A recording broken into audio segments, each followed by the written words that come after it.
business has changed tremendously over the time period I've been here, which is now 40 years, which is an achievement in itself.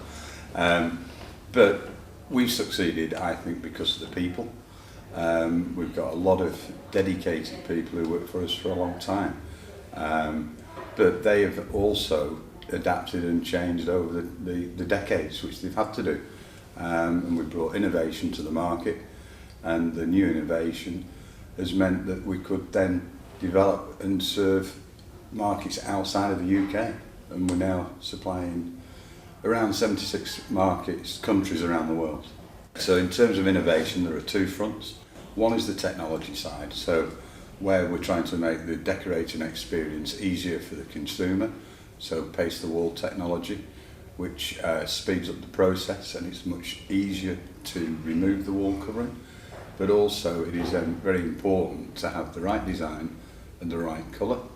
We have a great team of in-house designers, but we also work with a lot of international well-known designers, whether it's somebody like Lawrence Llewellyn-Bowen or Wayne Hemingway, Kelly Hoppen, just to name but a few really.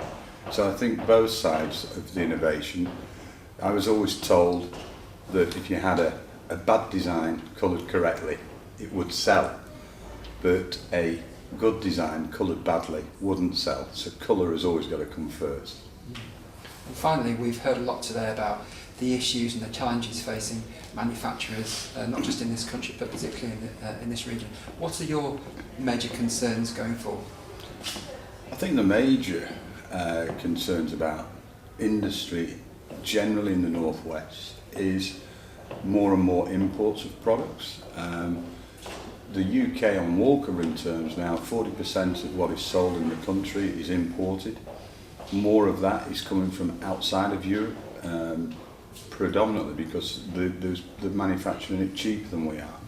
So if that is the course of where the market is going, then innovation has got to be the key to success, because everybody can make standard products, but if you've got things that you can patent, then you can differentiate yourself in the marketplace.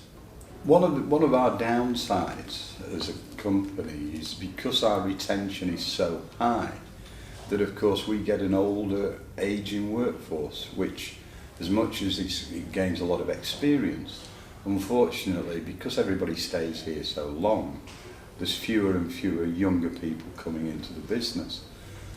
But when we have the opportunity, we bring young people in, especially in design, are very important, and onto the shop floor.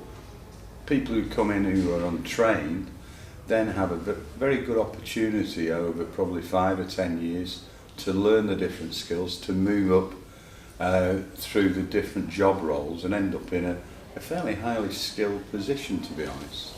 And we will continue to do that.